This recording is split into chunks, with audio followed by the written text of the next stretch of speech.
Many seekers today find themselves asking, "How do I meditate?" The mind wanders restlessly, running from one thought to another, clinging to worries, memories, or desires. Scriptures across the ages, from the Vedas to the Bhagavad Gita, offer a simple yet profound answer: meditate on God. By fixing the mind on the divine, the impossible becomes possible and the unattainable becomes attainable. This practice is known as Rūpa-Dhyāna, or meditation on the form of God. Across the landscape of sacred texts, one teaching shines with striking clarity: to meditate on God is the soul's highest calling. Sage Ved-Vyas, after delving into the 6 systems of philosophy and distilling the essence of the Puranas, declared that the ultimate wisdom is simply this: fix the mind on Narayan and dwell upon Hari.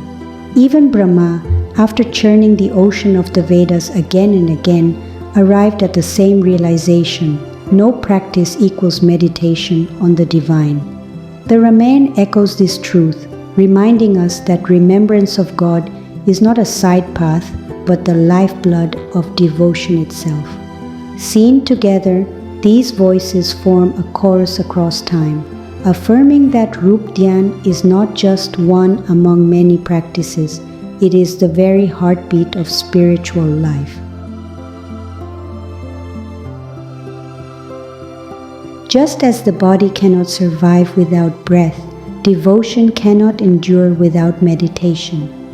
It is meditation that gives life to worship, just as the heart gives pulse to the body. The Gita resounds with this call: fix your mind on me, think of me alone, surrender yourself to me. Without the mind's participation, chanting becomes mere sound, rituals mere movement, hymns mere words. However grand the outward show, it remains empty if the heart is elsewhere. But when the mind is centered on the divine, every act of devotion glows with meaning. It is meditation that turns routine into worship and transforms ritual into living love. Meditation does not belong to the eyes that see, the ears that hear, or the tongue that speaks. Each sense moves within its own small circle of action, but none can touch the depth of the spirit. The act of meditation begins where the senses fall silent. It is the quiet labor of the mind, the gentle turning of the heart inward. True worship, therefore, is not found in what the eyes behold or what the lips recite, but in where the mind chooses to rest. When thought itself bows before the divine, then devotion becomes alive, and the unseen presence of God begins to shine within.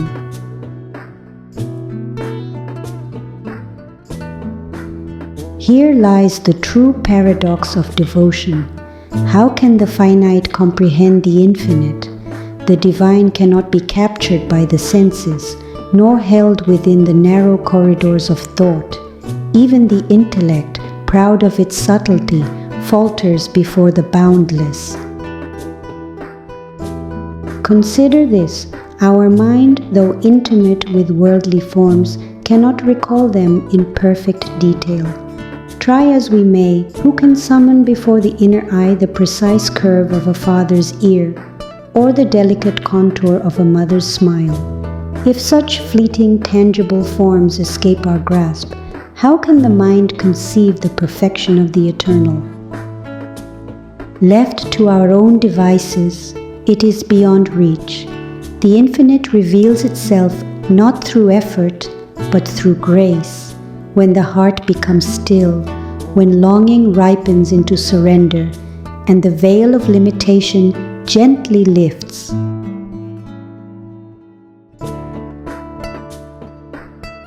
And yet, the lives of saints stand as luminous proof that the impossible becomes possible when the heart burns with divine longing and is touched by grace. Saints like Tulsidas, Surdas, Meera, Kabir, Nanak and Tukaram walked this very path not by intellect or reasoning, but by the fire of love that consumed all else. Tulsidas began as an ordinary man bound by worldly affection, but one piercing moment of truth turned his life toward eternity, when his wife's rebuke unveiled to him the folly of misplaced devotion. The same passion that once chained him to the transient became the force that lifted him toward the infinite. His heart, once restless, found its single purpose, to behold the beloved within, and in that very life his yearning flowered into divine vision. These tales remind us that though the mind is small, when flooded with pure love and surrendered to the divine will, it becomes a vessel vast enough to hold the infinite. Ultimately, it is not through thinking that God is perceived, but through love.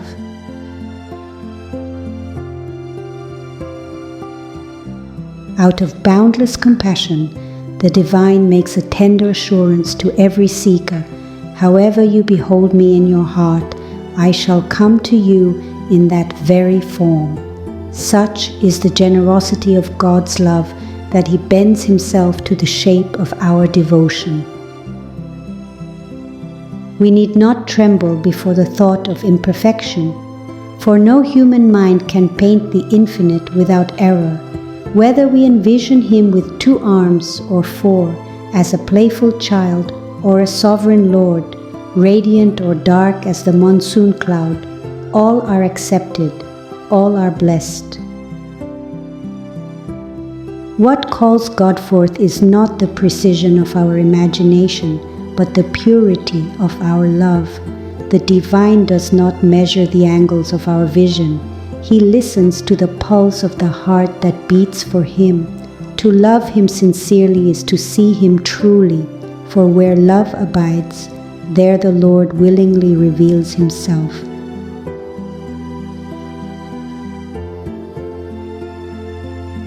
Since the restless mind finds it hard to dwell upon what it cannot see, the merciful Lord allows form to become our doorway to the formless. The image, the idol, the sacred picture, all these serve as gentle anchors for our wandering thoughts. When we gaze upon the deity and then close our eyes to hold that vision within, we begin the art of inward seeing. Each return of the mind to that divine image strengthens its bond with the beloved.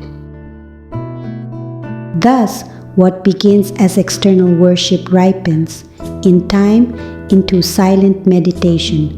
The hands that once adorned the altar learn to adorn the heart. Even the simple acts of service, offering a flower, lighting a lamp, or placing food before the Lord, are not burdens of ritual, but expressions of love. The divine is not pleased by the perfection of form, but by the fragrance of feeling. Whether the offering be grand or humble, intricate or plain, He accepts it when it springs from a heart of devotion. For in the realm of love, it is not the ritual that sanctifies the heart, it is the heart that sanctifies the ritual.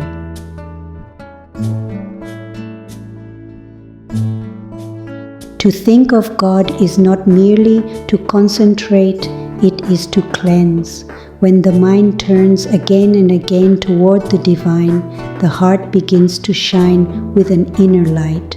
The Padma Purana proclaims that whether one be pure or impure, the moment one remembers the Lord, purity arises both within and without. Water and soap may wash away the dust of the skin, but only remembrance can dissolve the stains of sorrow, restlessness, and delusion. Wherever the divine is remembered, that place becomes holy. Even the darkest corner brightens under His name, for impurity cannot cling to Him. He transforms all it touches. Thus, meditation on God's form is not confined by time, place, or condition. It needs no temple, no elaborate rite, only a yearning heart. Wherever love remembers, God is present.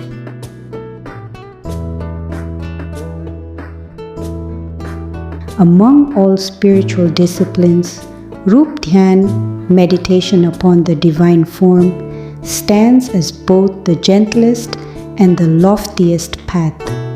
It asks for nothing but a heart that loves to behold its beloved. As the mind lingers upon that sacred image, it is slowly refined, its impurities melting away like frost before the morning sun. And when divine grace descends, that same mind, once restless and ordinary, becomes illumined and divine. Such meditation does not merely bring glimpses of peace, it leads to realization itself. The vision of God attained through this practice is not fleeting, it is an eternal possession, untouched by time or death. Worldly attainments fade like footprints in the sand, but the treasure of divine remembrance endures forever in the soul, a light that never dims, a joy that never ends. From the sacred depths of every scripture, from the songs of saints and the silence of sages, one truth resounds with unbroken clarity. Fix your heart upon the divine form. This alone is the essence of devotion, the pulse of worship, the life of the Spirit. Meditation on God's form is not one path among many. It is the very breath of love itself. For in the end, God is not attained by the precision of our imagination, but by the tenderness of our longing. The divine does not ask how flawless our vision is, but how sincere our love has become. When the mind, weary of the world, turns again and again toward His radiant image, a miracle unfolds. The heart itself begins to take on His likeness. And when that heart, made pure by remembrance, finally beholds the beloved face to face, there remains no separation, only love, only light, only Him. May our wandering thoughts find rest at His lotus feet, and may every breath become a silent song of praise. Glory to the beloved Lord, eternal, compassionate, and ever near.